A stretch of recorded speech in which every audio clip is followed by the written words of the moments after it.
Well, we've been in similar circles probably for about, 8 or 9 years, and probably really known him over the last year and a half or 2 years as he entered into triathlon. I think it's a little unfair, some of the punishments not being equal for guys that were kind of all participating in the same type of habits there in cycling for a while. And I think that's all anybody really wants is kind of even sentences for the things that guys did in the past. It's disappointing to know that he lied about it all that time. You understand why. I guess a big concern, too, is what kind of legal ramifications will follow him now that he's confessing to it.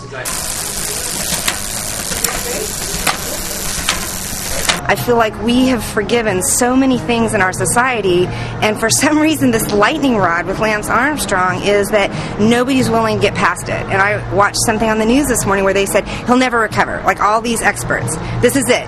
He's tarnished his reputation, he'll never recover. And I think how unfortunate for our society that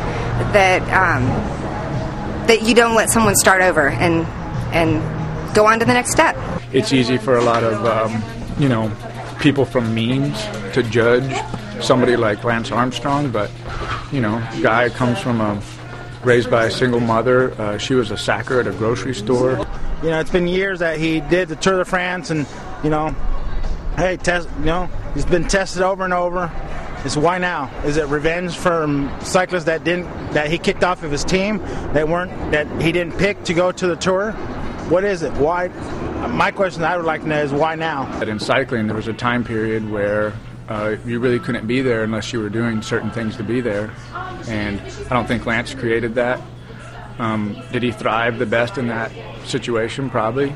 I think in a clean sport, 100% clean, he does the same thing.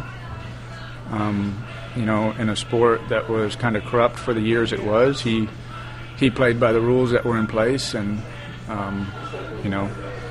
it's hard to, looking at Lance now as a man and judging him that way, it's hard to think of him as a victim, but he was a young kid just like some of these other guys at one time that was, in a position where he had to make a choice, and I don't think it was much of a choice given the circumstances, and I think the fact that he's coming out now is good, and he'll definitely be thrown in the fire for a little while, but I think it'll start to repair itself from here.